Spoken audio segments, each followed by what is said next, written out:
ఇశ్రాయేలీయులు యెహోవా దృష్టికి దోషులైనందున యెహోవా 7 ఏండ్లు వారిని మిద్యానీయులకు అప్పగించెను. మిద్యానీయుల చెయ్యి ఇశ్రాయేలీయుల మీద హెచ్చాయని గనుక వారు మిద్యానీయుల ఎదుట నిలవలేక కొండలనున్న వాగులను, గుహలను, దుర్గములను తమకు సిద్ధపరచుకునిరి. ఇశ్రాయేలీయులు విత్తనములు విత్తిన తర్వాత మిద్యానీయులను, అమాలేకులను, తూర్పున నుండి వారును తమ పశువులను, గుడారములను తీసుకుని మిడతల దండంత విస్తారముగా వారి మీదకు వచ్చి వారి ఎదుట దిగి గాజాకు పోనంత దూరము భూమి పంటను పాడు చేసి ఒక గొర్రెను కానీ, ఎద్దును కానీ, గాడిదను కానీ, జీవన సాధనమైన మరి దేనిని కానీ ఇశ్రాయేలులకు ఉండనీయలేదు. వారును వారి ఒంటెలను లెక్కలేక ఉండెను. దేశమును పాడు చేయుటకు వారు దానిలోనికి వచ్చిరి. ఇశ్రాయేలీయులు మిద్యానీయుల వలన మిక్కిలి హీనదశకు వచ్చినప్పుడు వారు యెహోవాకు మొరపెట్టిరి. యెహోవా దూత వచ్చి అబయజ్రీయుడైన యోవాషునకు కలిగిన ఒఫ్రాలోని మస్తకి వృక్షం కింద కూర్చుండెను. యోవాషు కుమారుడైన గిద్యోను మిద్యానీయులకు మరుగైనట్లు గానుగ చాటున గోధుమలను దుళ్ళగొట్టుచుండగా యెహోవా దూత అతనికి కనబడి, పరాక్రమం గల బలాఢ్యుడా, యెహోవా నీకు తోడై ఉన్నాడని అతనితో అనగా, గిద్యోను చిత్తమునాయలినవాడా, యెహోవా మాకు తోడైయుండిన యెడల ఇదంతయు మాకేల సంభవించను? యెహోవా ఐగుప్తులో నుండి మమ్మను రప్పించినని చెప్పుచు మా పితరులు మాకు వివరించిన ఆయన అద్భుత కార్యములను ఏమాయను? యెహోవా మమ్మను విడిచిపెట్టి మిద్యానీయుల చేతికి మమ్మను అప్పగించనని అతనితో చెప్పాను. అంతటా యెహోవా అతని తట్టు తిరిగి బలము తెచ్చుకుని వెళ్ళి, మిద్యానీయుల చేతుల నుండి ఇశ్రాయేలును రక్షింపుము, నిన్ను పంపినవాడు నేనే అని చెప్పగా, అతడు చిత్తమున్నాయలినవాడా, దేని సహాయం చేత నేను ఇశ్రాయేలును రక్షింపగలను? నా కుటుంబము మనుష్య గోత్రములో ఎన్నికలేనిదే, నా పితరుల కుటుంబంలో నేను కనిష్ఠుడని ఉన్నానని ఆయనతో చెప్పాను. అందుకు యెహోవా, అయిననేమి, నేను నీకు తోడయుందును గనుక ఒకే మనిషిని హతము చేసినట్లు మిద్యానీయులను నువ్వు హతము చేయదవని సెలవిచ్చాను. అందుకు అతడు, నా ఎడల నీకు కటాక్షము కలిగిన ఎడల నాతో మాట్లాడుచున్నవాడు నీవే అని నేను తెలుసుకున్నట్లు ఒక సూచన కనపరచుము.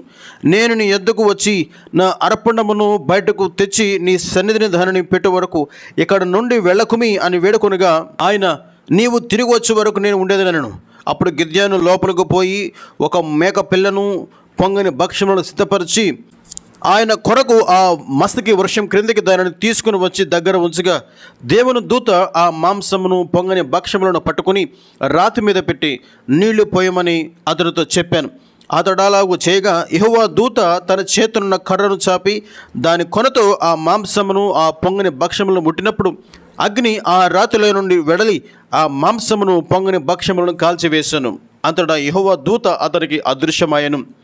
గిద్యోను ఆయన యెహోవా దూత అని తెలుసుకుని, ఆహా, నా ఏలినవాడా యెహోవా, ఇందుకే కదా నేను ముఖాముఖిగా యెహోవా దూతను చూచితినెను. అప్పుడు యెహోవా, నీకు సమాధానము, భయపడకము, నీవు చావమని అతనితో సెలవిచ్చాను. అక్కడ గిద్యోను యెహోవా నామమును బలిపీఠం కట్టి దానికి యెహోవా సమాధానకర్త అని పేరు పెట్టెను. నేటి వరకు అది అబయజ్రీయుల ఒఫ్రాలో ఉన్నది.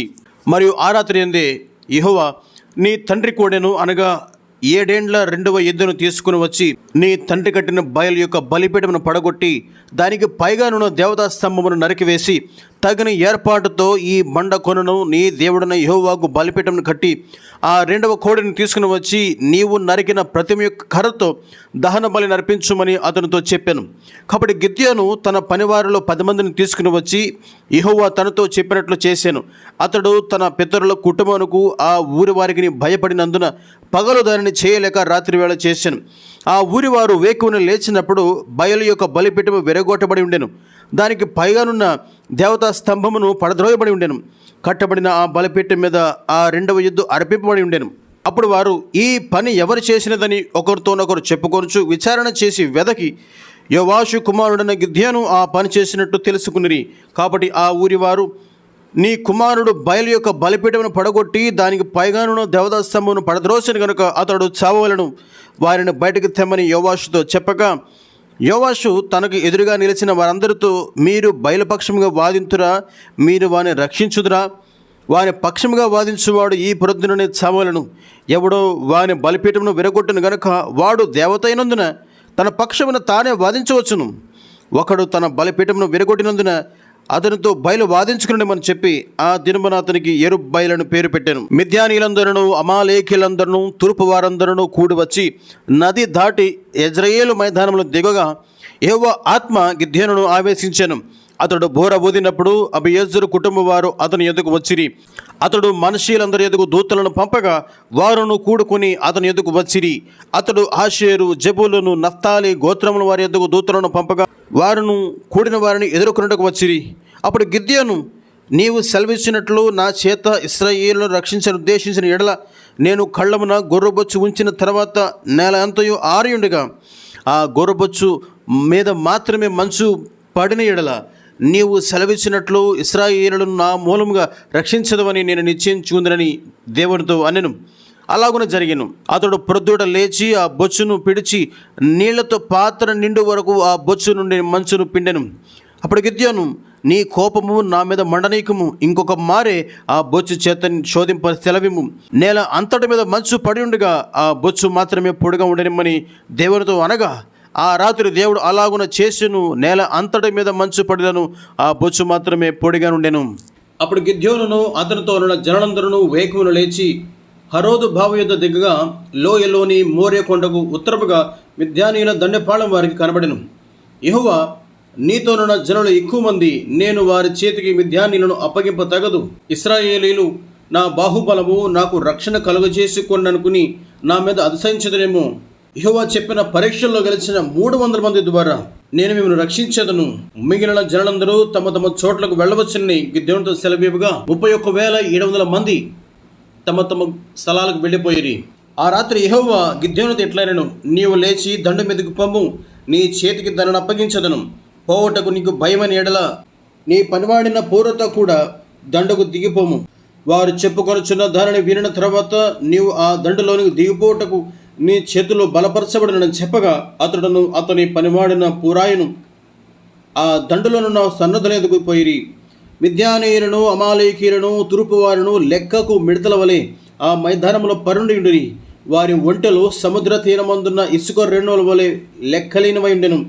గిద్యోను వచ్చినప్పుడు ఒకడు తాను కనిన కలను తన చెలుకానికి వివరించుండెను. ఎట్లనగా, నేను ఒక కలగంటిని, అదేమనగా యవల రొట్టె ఒకటి మిద్యానీల దండలోనికి దొర్లి ఒక గుడారమునకు వచ్చి దాన్ని పడగొట్టి తల క్రింద చేసినప్పుడు ఆ గుడారము పడిపోయినని చెప్పాను.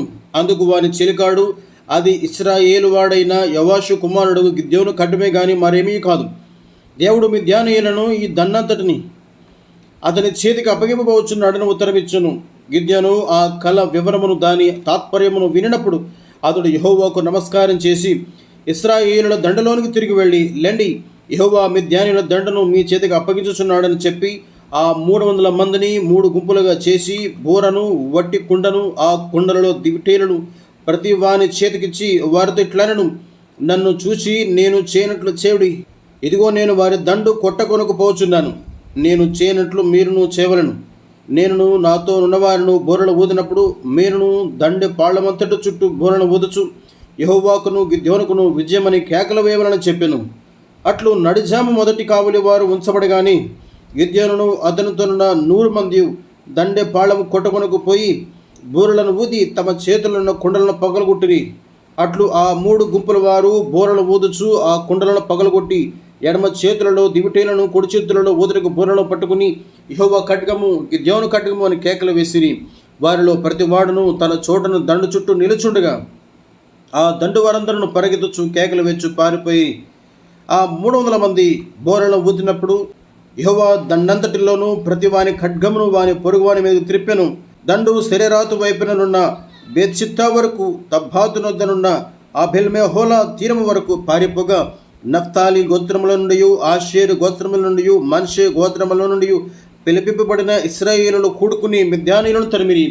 మరియు వారు మిద్యాను అధిపతులైన ఓరేబు, జయోబు అని ఇద్దరిని పట్టుకుని ఓరేబు బండ మీద ఓరేబును చంపిరి.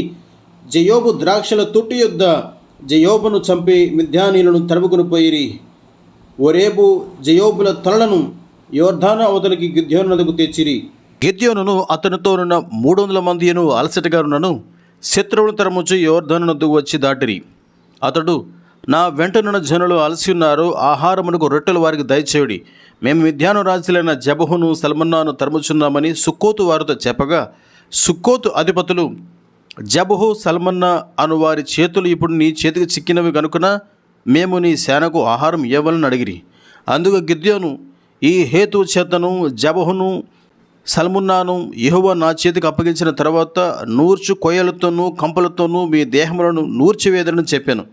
అక్కడి నుండి అతడు పెనుయేలుకు పోయి అలాగిన వారితో చెప్పగా సుక్కోతు వారు ఉత్తరమిచ్చినట్లు పెనుయేలు వారిను అతనికి ఉత్తరమిచ్చారు గనుక అతడు నేను క్షేమంగా తిరిగి వచ్చినప్పుడు ఈ గోపురమును పడగొట్టదనని పెనుయేలు వారితో చెప్పాను. అప్పుడు జబహును సల్మన్నాయు వారితో కూడా వారి సేనలను అనగా తూర్పు జనుల సేనలంటిలో మిగిలిన ఇంచుమించు 15,000 మంది మనుషులందరూ కర్కోరలో నుండి కత్తి దూయ 120,000 మంది మనుషులు పడిపోయిరి. అప్పుడు గిద్యోను నోబహకును యుగబ్బేహకును తూర్పున గుడారములలో నివసించిన వారి మార్గమున పోయి సేన నిర్భయంగా ఉన్నందున ఆ సేనను హతము చేసెను. జబహు సల్మన్నాయు పారిపోయినప్పుడు అతడు వారిని తరిమి మిద్యాను 2 రాజులైన జబహును సల్మన్నాను పట్టుకుని ఆ సేనంతను చెదరగొట్టెను. యుద్ధము తీరిన తర్వాత యోవాషు కుమారుడైన గిద్యోను హెరుసు ఎగువను తిరిగి వచ్చి సుక్కోతు వారిలో ఒక యవనుని పట్టుకుని విచారింపగా అతడు సుక్కోతు అధిపతులను పెద్దలలో 77 మనుషులను పేరు పేరుగా వివరించి చెప్పాను. అప్పుడు అతడు సుక్కోతు వారి ఎదుగు వచ్చి జబహు సల్మన్నా అను వారి చేతులు నీ చేతికి చిక్కినవి కనుకున్న అలసిన నీ సేనకు మేము ఆహారం ఇవ్వవలనని మీరు ఎవరి విషయం నన్ను దూషించుతురో ఆ జబహును సల్మన్నాను చూడే అని చెప్పి ఆ ఊరి పెద్దలను పట్టుకుని నూర్చు కొయ్యలను బొమ్మ జబడిని తీసుకుని వాటి వలన సుక్కోతు వారికి బుద్ధి చెప్పాను. మరియు అతడు పెనుయేలు గోపురమును పడగొట్టి ఆ ఊరి వారిని చంపాను. అతడు మీరు తాబోరులో చంపిన మనుషులు ఎట్టివారిని జబహును సల్మన్నాను అడగగా వారు నీ వంటి వారే, వారందరూ రాజకుమారులను పోలి ఉండరనగా అతడు వారు నా తల్లి కుమారులు, నా సహోదరులు, మీరు వారిని బ్రతకనిచ్చినట్లా యెహోవా జీవంతోడు మిమ్మల్ని చంపకుందునని చెప్పి తన పెద్ద కుమారుడైన ఇతరును చూచి నీవు లేచి వారిని చంపమని చెప్పాను. అతడు చిన్నవాడు గనుక భయపడి కత్తిని దూయలేదు. అప్పుడు జబహు సల్మన్నాలు ప్రాయం గలది అనడానికి శక్తి ఉన్నది కనుక నీవు లేచి మా మీద పడమని చెప్పగా గిద్యోను లేచి జబహును సల్మన్నాను చంపి వారి ఒంటెల మెడల మీదున్న చంద్రహారములను తీసుకునేను. అప్పుడు ఇశ్రాయేలీయులు గిద్యోనుతో నీవు మిద్యానీయుల చేతుల నుంచి మమ్మల్ని రక్షించదు గనుక నీవును నీ కుమారుడను మమ్మను ఏలవలని చెప్పిరి. అందుకు గిద్యోను నేను మిమ్మల్ని ఏలను, నా కుమారుడును మిమ్మల్ని ఏలరాదు, యెహోవా మిమ్మల్ని ఏలునని చెప్పాను. మరియు గిద్యోను మీలో ప్రతివాడు తన దోపుడు సొమ్ములను పోగులను నాకు ఇవ్వనని మనవి చేయుచున్నాను. వారు ఇష్మాయేలీయులు గనుక వారికి పోగులుండెను. అందుకు వారు సంతోషంగా మేము వాటిని ఇచ్చేదమని చెప్పి ఒక బట్టను పరిచి ప్రతివాడును తన దోపుడు సొమ్ములు ఉండిన పోగులను దాని మీద వేశాను. మిద్యాను రాజుల ఒంటి మీద ఉన్న చంద్రహారములను, కర్ణభూషణములు, ధూమ్ర వర్ణపు బట్టలు గాకను, ఒంటెల మెడలున్న గొలుసులు గాకను అతడు అడిగిన బంగారు పోగులు ఎత్తు 1700 తులముల బంగారం. గిద్యోను దానితో ఒక ఏఫోదును చేయించుకుని తన పట్టణమైన ఒఫ్రాలో దాన్ని ఉంచాను. కావున ఇశ్రాయేలులందరూ అక్కడికి పోయి దానిని అనుసరించి వ్యభిచారులైరి. అది గిద్యోనుకును అతని ఇంటి వారికి ఉరిగా నుండెను. మిద్యానీయులు ఇశ్రాయేలు ఎదుట అణపబడి అటు తర్వాత తమ తలలను ఎత్తుకొనలేకపోయిరి. గిద్యోను దినములలో దేశము 40 సంవత్సరములు నిమ్మళముగా ఉండెను. తర్వాత యోవాషు కుమారుడైన యెరుబ్బయలు తన ఇంట నివసించకపోయాను. గిద్యోనుకు అనేక భార్యలుందున కడుపున కింద 70 మంది కుమారులు అతనుకుండిరి.